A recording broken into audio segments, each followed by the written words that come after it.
the iron. We have all night, Master van der Meulen. No, wait, please. I'll talk. Seed! The witch has confessed! No, please! I am innocent! God save me! Your defiance is misplaced, child. The pair awaits your confession.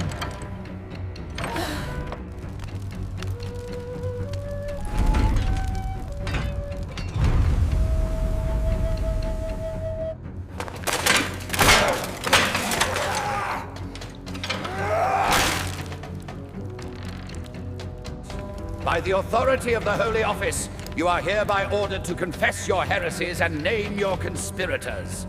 Sight. Truth has a sound.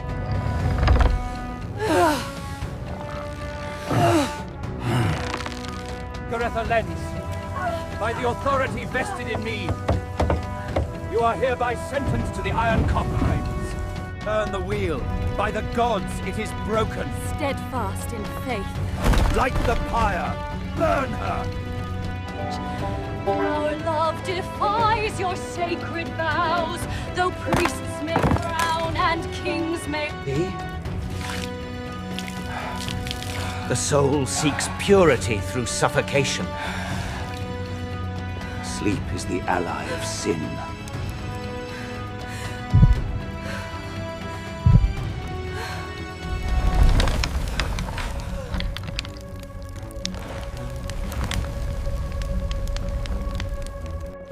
Dies irae, dies illa, solvet saeclum in favilla. For your sorcery you shall boil! Seize him!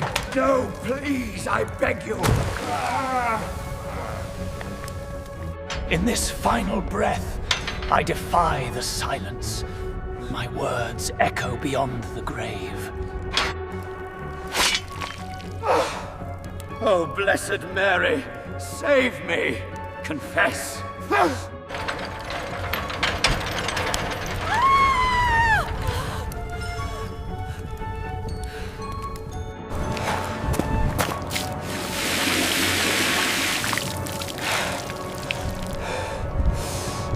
Padre nuestro, sálvame de esta agonía.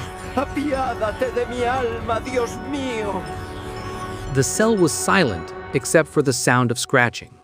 Soft at first, almost delicate, like fingertips brushing against wood, then sharper, frenzied, desperate. It was that sound, the clawing of small, terrified animals, that woke Peter van der Meulen from the stupor of pain and hunger. He was once a courier for the rebels, a young man who carried coded letters through the flooded fields of the Low Countries. But now, he was a traitor. At least that's what the soldiers called him as they dragged him through the mud toward the old fortress. Inside the stone chamber, his wrists were tied behind him, his shirt torn open, his body pressed flat against the cold floor. His captors didn't shout, didn't curse. They didn't need to. The silence, broken only by that scratching sound, was enough to announce what was coming. The Spaniards were efficient in their cruelty. They believed fear was more powerful than truth, more reliable than loyalty, and tonight, they were about to prove it. The iron cage was small, its bars curved to form a half-dome that fit perfectly over the human stomach. Inside, two gray rats shifted, their whiskers twitching as they sniffed the air, hungry, restless. Peter tried not to look, but his eyes betrayed him. He saw the coals glowing in the brazier nearby. He understood. Everyone did. This was a torture that needed no blade, no whip, only hunger, heat, and time. The commander, a man named Rojas, leaned down and whispered, "You tell us where your rebel friends hide, and this ends." Peter said nothing. The rats scratched again, their claws echoing against the metal. That sound, it would never leave him. It would echo through every mind that ever heard it, long after the screams faded. The paradox of this horror was simple, and yet endless. They didn't need to kill him to destroy him. They only needed to make him imagine the pain, feel it approach, inch by inch. That's what made this method so perfectly diabolical. Its genius lay not in death, but in anticipation. And that's what you're about to uncover in this episode of Crimson Archive.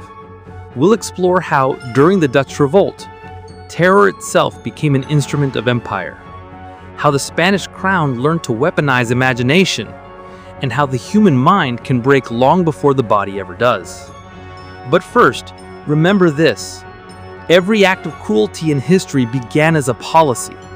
Every instrument of torture was once a law, written neatly, signed with ink. That's what makes the story you're hearing tonight not just history, but warning. The scratching grew louder. Rojas lifted the cage, placed it on Peter's stomach, and latched it shut. The iron rim pressed against his ribs. He could feel the cold metal through his thin skin. Then came the heat. The brazier was pulled closer. A faint red glow reflected off the rat's eyes. The animals began to pace, panicking as the cage grew warmer. Rojas said almost kindly, "Confess, and I'll take it away." Peter clenched his jaw. His eyes flicked toward the ceiling, where candlelight trembled across damp stone.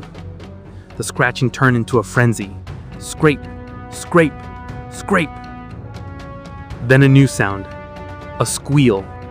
The rats were pressing against the floor of the cage, claws clattering, seeking escape. Peter screamed as one bit down, not in hatred, but in madness. Its instincts had taken over. The smell of burning fur filled the air, thick and sour. And still, the commander waited. It's easy to look back and think of these torturers as monsters, but monsters don't justify themselves with scripture. Monsters don't write reports to their kings about how terror maintains peace. Men do that. Governments do that. The Spanish Empire did that. Because in this age, punishment wasn't about truth.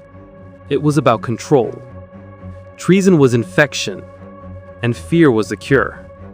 And for men like Peter, trapped beneath the weight of empire, there was no mercy, no audience, no justice, only the sound of scratching in the dark.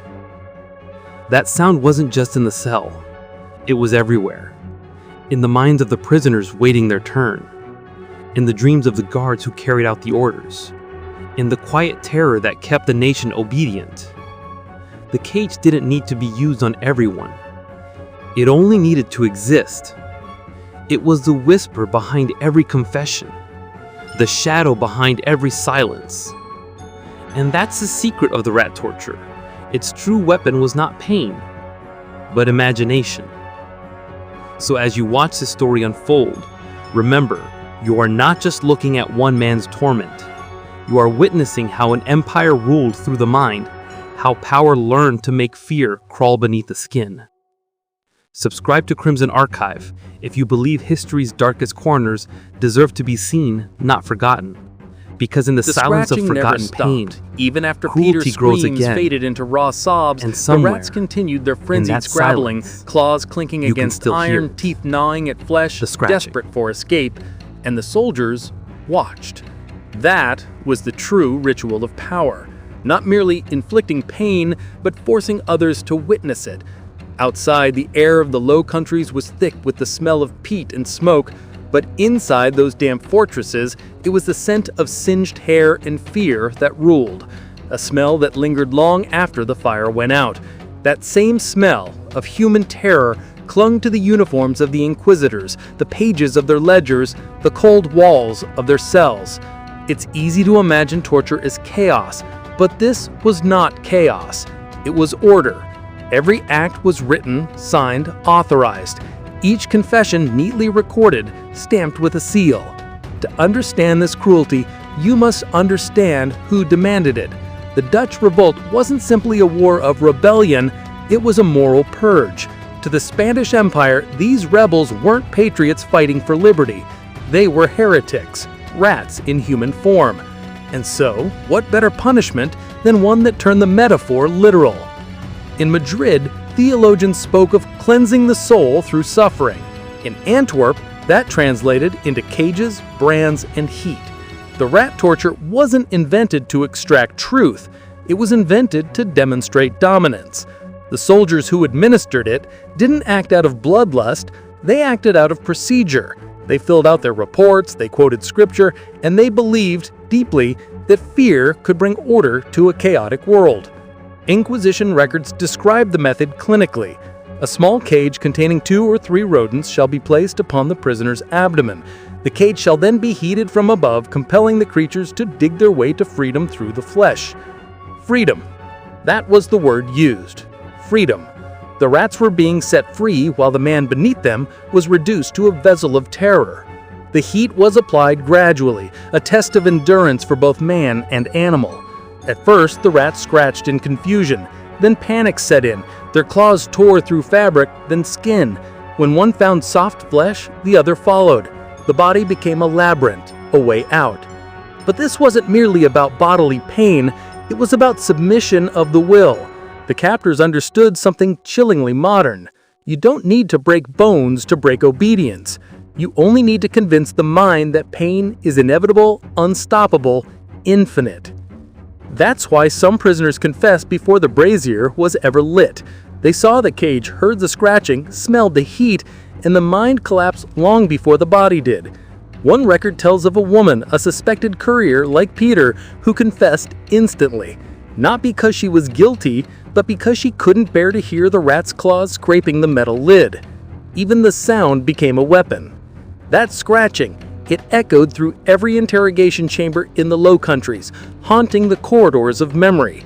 It wasn't just the noise of animals, it was the Empire whispering, "We can make anything devour you, even nature itself." The rat, a creature that lives among us unseen, became the perfect symbol of invisible fear. And once fear becomes invisible, it becomes unstoppable. But there was another layer to this cruelty, one that revealed the Empire's true terror.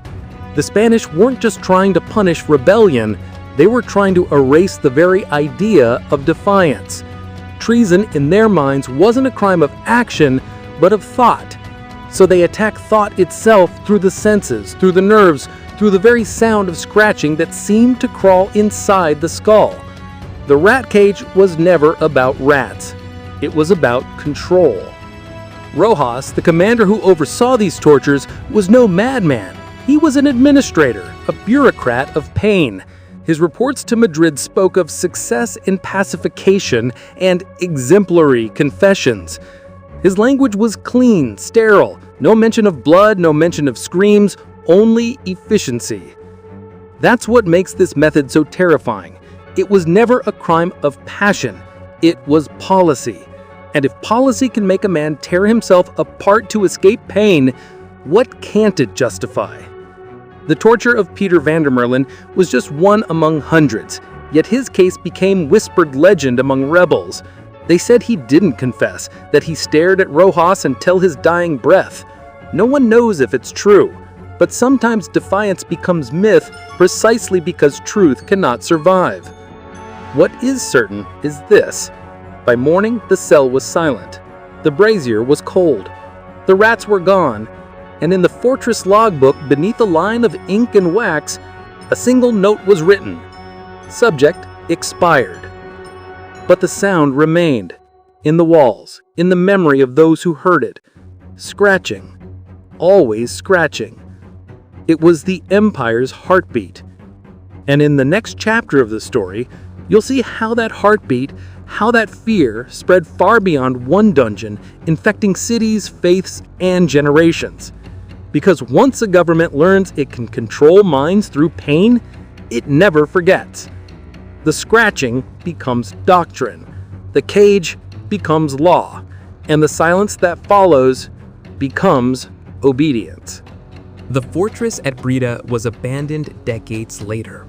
The walls crumbled, the dungeons flooded, and moss crept across the stone where men like Peter once screamed. But history has a way of keeping its own kind of memory, the kind that hides in the bloodstream of nations. By the early 1600s, the Dutch had turned the tide of war. The rebels became conquerors, and Spain's iron grip began to loosen. Yet even in victory, something lingered. Because when a society has lived too long in fear, cruelty doesn't vanish. it mutates. The scratching never stopped. It echoed in the way guards now interrogated their prisoners. It whispered in sermons where priests spoke of moral decay and necessary correction. And it followed the people themselves, haunting them not as sound, but as reflex, a learned obedience, passed down like language. When the rebellion ended, the records of the rat torture were quietly sealed. The Spanish called it a regrettable excess. The Dutch, for their part, buried it under their triumphal stories of liberty. But there were witnesses who remembered. In 1610, a pamphlet began circulating in Amsterdam.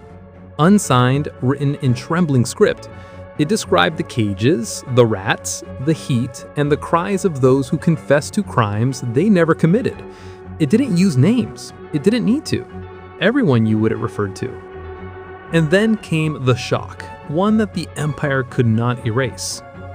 Among the list of traitors executed, a familiar name appeared in the archives of the Spanish Netherlands: Captain Rodrigo de Rojas, the same commander who had overseen the torture chambers. Captured by Dutch forces after a failed campaign, imprisoned, interrogated, and, according to a surviving Dutch field journal, subjected to reciprocal measures. That phrase, reciprocal measures, was a polite euphemism. It meant retribution. It meant that the rats, once the instruments of Spanish power, now served Dutch revenge. Imagine it, Rojas, as he had bound others, hearing that same scratching, the same frantic movement against iron bars. The cage, once a symbol of his authority, now trembling atop his own flesh. But this was not justice. This was inheritance. Because cruelty, once learned, doesn't disappear. It simply changes hands. The men who carried out his punishment didn't question whether they had become the very monsters they fought. They only whispered, "This is what he did to ours." The line between vengeance and justice blurred, dissolved, vanished. The rats scratched, and history turned in on itself. The journal describing Rojas's fate was later banned, its author imprisoned. The Dutch authorities feared that revealing such acts would tarnish their new image as defenders of freedom. Freedom built ironically on the same instruments of fear they claimed to abolish. The cage, it seemed, was never truly destroyed. It simply moved from dungeon to prison, from empire to republic, from past to present. Even centuries later, when archaeologists unearthed rusted iron fragments from the ruins of Breda, they found tiny bite marks along the edges, evidence of teeth, evidence of survival. The rats had lived, but their scratching, the idea of them, remained a metaphor that refused to die. In the sermons of the 17th century, preachers spoke of rats within the soul, sin burrowing through faith. In the pamphlets of the 18th century, revolutionaries used the same metaphor for tyranny, corruption gnawing at liberty. And in the prisons of the 20th century, dictators used it again, this time not as symbol, but as method. Because the cage was rediscovered, it appeared in Latin America, in Asia, in Europe, modified, modernized, but unmistakable. In 1970s Chile, interrogators of the Dina secret police used rat boxes on political prisoners.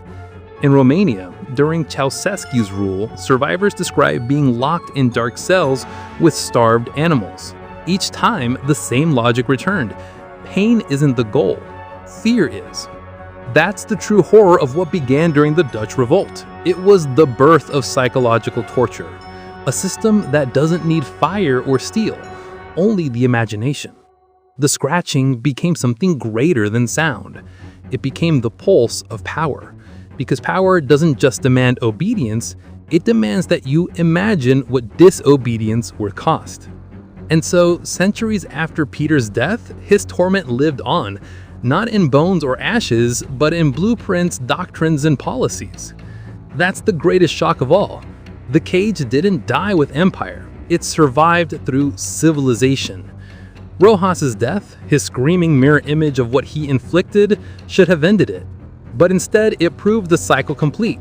Cruelty is never conquered, it's adopted. The scratching outlived the men who first heard it. It outlived their kings, their wars, their empires. It followed humanity into every new century, every new ideology, every new reason to justify pain. And even now, if you listen closely, when governments whisper about security, when interrogation becomes enhanced, when justice becomes exemplary, you can still hear it. Scratch, scratch, scratch. The past never leaves. It just learns new words. Centuries later, when tourists walk through the ruins of Breda, they see only stone and moss. The cells are empty, the air heavy with moisture. But if you stand still long enough, if you let the silence breathe, you can almost hear it. That faint, invisible rhythm beneath the wind. Scratch, scratch, scratch. It's not real, of course. It's memory. Because cruelty, once invented, leaves behind a resonance, a psychological echo that humankind keeps replaying, even as it swears to have evolved beyond it. The rat cage wasn't just a medieval artifact. It was a language, a warning carved into our collective nervous system. And that language still speaks, softly, beneath the noise of civilization. You can hear it in the sterile hum of interrogation rooms lit by fluorescent light. You can see it in the faces of prisoners blindfolded under the justification of national interest. You can feel it in the quiet complicity of those who look away, telling themselves that fear keeps the world safe. It's all the same method, just refined, polished, made bureaucratic. The Empire of Spain called it heresy. The modern state calls it security. Different words, same logic. And always, always the scratching. That sensory tremor of something trapped, desperate to escape, devouring itself when there's nowhere left to run. Think about it. Every system of control relies on this same primal design. Not the spectacle of death, but the anticipation of it. Not pain itself, but the imagination of pain. That's what the rat cage truly taught rulers across history. That the mind is the perfect prison. You don't need a dungeon if fear can live inside your skull. You don't need a cage if the sound of scratching keeps people still. That's why Peter van der Meulen's story matters. Because in that dark chamber, when he refused to speak, something shifted. Not in him, but in us. His torment became humanity's mirror. For centuries, people have asked, how could anyone do such things? But the better question, the one that burns slower, deeper, is this. How many of us, in our silence, allow it to happen again? Because cruelty doesn't need monsters. It needs administrators. It needs record keepers, interrogators, obedient citizens who convince themselves that their duty absolves them. Peter's screams are gone, but his silence remains. It asks something of us, something uncomfortable. When does obedience become collaboration? When does law become evil hidden behind paperwork and oaths? Those questions still matter, maybe more than ever. Because today we have our own cages. They may not have rats, they may not have coals or iron, but they have algorithms, blacklists, cameras, and the invisible heat of shame and fear. The empire changed, the scratching did not. And yet, in this endless echo, there's one sound that can break it. The sound of refusal. Every time a person speaks against cruelty, every time a truth is uncovered, every time history's darkest corners are exposed to light, the scratching fades, if only for a moment. That's why Crimson Archive exists, to make sure silence never wins again. To remember that behind every policy, every righteous law, every empire claiming moral order, there are still cages, and there are still rats. If you felt that chill while listening, if you believe that memory itself can be an act of rebellion, subscribe, stay, Because what you've just heard is not just the past, it's the pattern. And the only way to break a pattern is to name it. So listen once more to the sound that history tried to bury. Scratch, scratch, scratch. That's not the rats anymore. That's the truth, trying to claw its way out.